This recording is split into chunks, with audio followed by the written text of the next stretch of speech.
The gym was crowded, muscles glinting under harsh fluorescent lights. When he stepped forward, a smirk twisting his face. He didn't see her as an equal.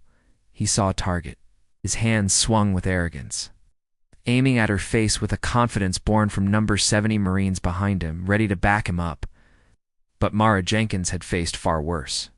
She had learned that in moments like these, hesitation was a luxury no one survived. Before I tell you what happened next, tell me in the comments where you're rewatching from. I love knowing who is listening. Time slowed. Her eyes locked onto his, reading the aggression beneath the bravado. The air was thick with the scent of sweat and tension.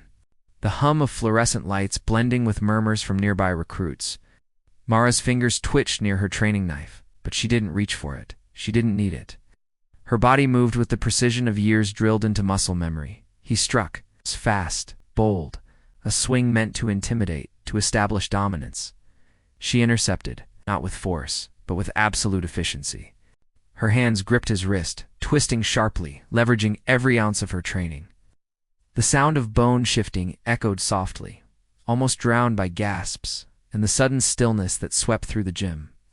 70 Marines froze mid-step, eyes wide, unsure what had just happened. She thought she'd never need to show this level of skill outside a combat zone. She was wrong. Mara released his wrist and stepped back, calm, almost serene. The man staggered, clutching his arm, his expression a mix of pain and shock. The gym felt suspended in a strange, fragile balance. Every heartbeat seemed loud.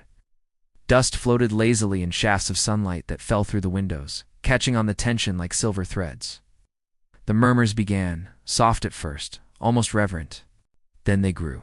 Whispers spread, echoing around the gym. She's a SEAL. The man looked around, disbelief etching his face. Mara's presence was a statement. Her reputation invisible until revealed through motion, through skill, through undeniable authority.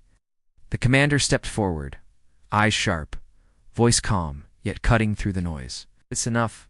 His gaze swept over the crowd, then settled on Mara. We don't underestimate anyone here, ever. Not on my watch. The man tried to speak, but words faltered. The reality had hit him. Power wasn't in numbers, nor in intimidation. It was in skill, preparation, and resolve. Mara's hands had conveyed a message louder than any shout. Respect, ISNT demanded. It's earned. Mara straightened, scanning the room. Her breath was even. She felt the familiar weight of authority, not in title alone, but in competence.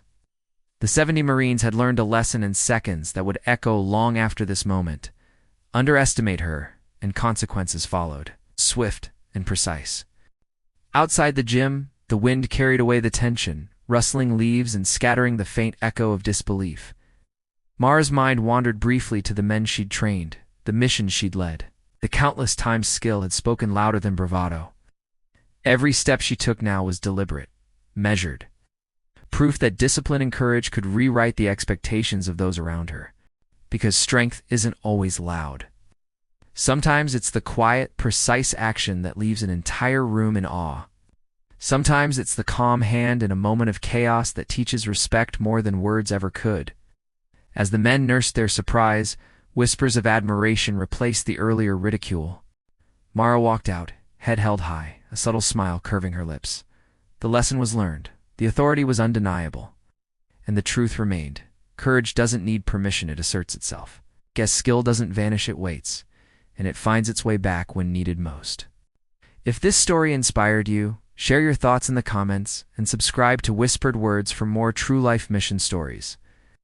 Feats of courage and the heroes who defy expectation.